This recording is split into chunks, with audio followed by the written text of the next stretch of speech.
What's up, guys? Evan Melchior here. Welcome to the new agent training call. I got new agent Brian Flunker here with me, and we're in the Green Bay office. And Brian had went out, had first dial day, first day out in the field, and we just kind of wanted to take some time going through, what he learned, what he could have done differently, and kind of figure out a game plan going forward. So you had your first dial day just a couple days ago. Yep. Okay, let's start right off the bat. Well, how many appointments did you book? I booked 2 appointments. Okay, booked 2, which I told you, that's, perspective, it's not bad. It's your first dial day. Yep. So obviously you want better results than that, but yep. It's better than I did on my first dial day. So where did you get your phone script from? Kiefer helped me out with that. And then I just kind of tweaked it just to make it feel a little bit more like just me talking. Okay. So I have that just written down and on my phone. Okay. And what time did you get to the office? I got here just before 8. Before 8. Okay. Yep. When you got here, were you ready to dial, or did you take some time to start? I took a little time just to get kind of organized and ready. I wasn't really 100% prepared. Okay. So it just took me a little while to get set up and figure out what I'm doing. So I'm a big believer on protecting the dial time. So I think for next time, you'll probably learn the lesson of making sure you're ready so you can get here and be dialing right at 8, because they say that's the hottest time for people to answer and to book appointments anyways. So lead flow wise, what did you have ready to dial? I had about 60 to 70 between different counties, some instant internet ones, and then a couple 1-month-old. Okay. You know how much you roughly spent? Right around $400 or $500. Okay. Somewhere around there. And honestly, based on that number, no matter, I would book maybe 8 to 10 appointments off of that, maybe. So even somebody who's really experienced, based on you can just honestly look at how much you spend on leads. Yeah. It translates pretty hand in hand with how much you're going to book. So say you were going to get $1,000 worth of leads, and you had, you were there dialing right away at 8. Yeah. You'd probably book on your first day 10 to 12 being your first day. Do you know how long you dialed for? I would say it had to be close to 6-7 hours. Okay, somewhere so around you did there. put a pretty good amount of dial time in. Were you, obviously with internet leads, when they're age and stuff, getting people on the phone is the hardest part. That was definitely the hardest part. Were you getting a lot of people saying no too, or? I only had a few that would answer. Most of the time it was just getting them to answer, right? Like you said, but a lot of them, a couple of them, just straight up not interested at all and wouldn't give me the time of day on the phone. What happens? Numbers game, right? That's why you get 100 of them, just so that if 15% say yes, you have a really good couple days. Yep. So you booked 2. Yep. And then you went out and ran them yesterday. Yep. Did you get in any homes? I went in 2 homes. You got in both. Yep. That's good. Yep. Okay. What was the situation as far as when you're in the home? What kind of? So the first situation, everything went real good. I felt really good about it. I was nervous to start, just because it was the first time doing it, but it felt really good. It just came down to he didn't have any kind of financial, like a checking account set up. So it's not a complete failed, sale. I think he's in the future, if he gets something set up, he has to work with the disability place that he was working with. Does he have a card that he can? He didn't have any kind of card or nothing. So, nothing. Wow. Yeah, he gets just checks in the mail, and then he goes and cashes them. And then second one you got in the home. Second one I got in the home. First guy, it was actually for a lady, and then the husband was there, so that worked out pretty nice. But the husband had to leave, so that kind of almost cut our appointment a little bit. Just because he had to leave and run some kind of an errand and just didn't really find, I don't know, the importance or what, but I tried to get him to stay and he really had to leave. So I had to kind of put that one on the back burner, and the wife just applied for disability. So she doesn't really have the funds on her own to do it. So it'd have to go really through the husband to get them both protected. Okay. So yeah, what I would have done what I would try to do is just reschedule that one as soon as he left. Yeah. Because if they're looking for it, I would try to get back in that home. Yeah. Especially if it's. And they seem pretty open to that. Yeah. So that's something I just have to look forward to rescheduling with them. So from your first dial day, first day out in the field, for new agents that are on this, what are a couple of things that you learned that you're going to do differently?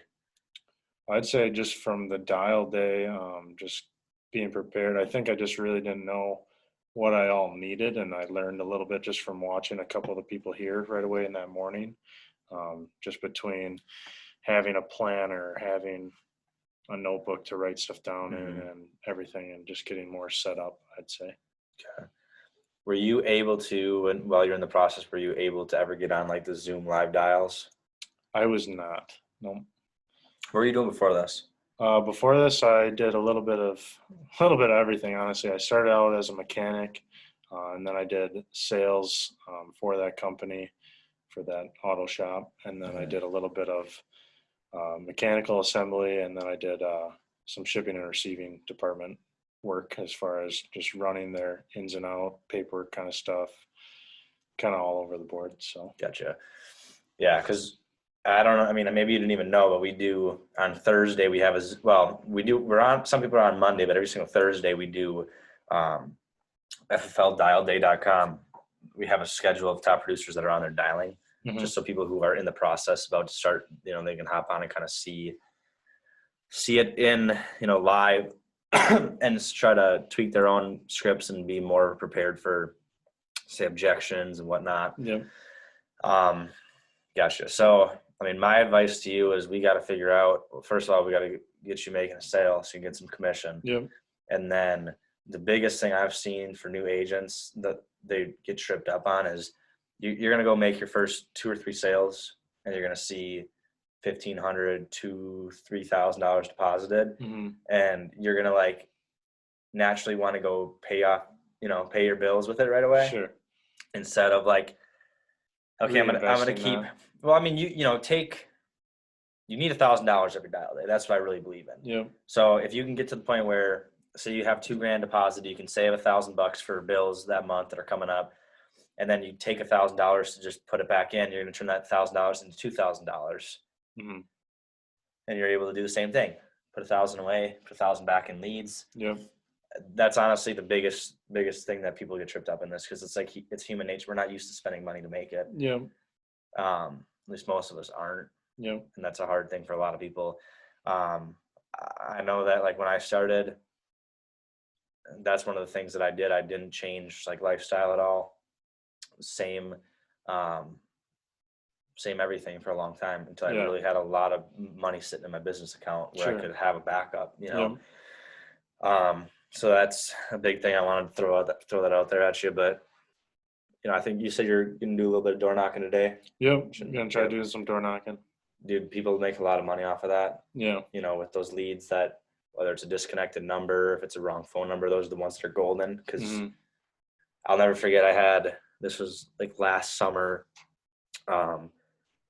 In one weekend, I had back-to-back days with, one was like a 3,800 sale and one was a $4,000 sale off of door knocks. Yeah. Both Americo. It was insane. I literally made like $6,000 off 2 door knocks. Yeah. And genuinely, and they were both genuinely, the person put the wrong phone number on there. Oh yeah, I remember filling that out. Yeah, that's supposed to be an 8, not a 9. I'm like, oh, okay, let's do it. That makes sense. So the activity is key. I think you need to reflect at the end of every week, like if your results aren't where you're at. Yep. Reflect, like, what did you actually put into it? Because people will come in and they'll dial for 3-4 hours and they'll leave and they're like, yeah, man, those internet leads are tough. They don't really work. I'm like, yeah, you didn't really work. Let's be honest. It's like if you're working a 9-to-5 job, you work 8 hours. So why do you not put 8 hours into a full day here? Yeah. I know we're independent and we have the freedom to work whenever. And I think people try to take advantage of that. Like early on, that's going to really be tough. Yeah. Do you have like any in-home questions that I could help you with specifically? Was there anything you ran into that you kind of were like, I wish I've done differently here? Let me think for a second.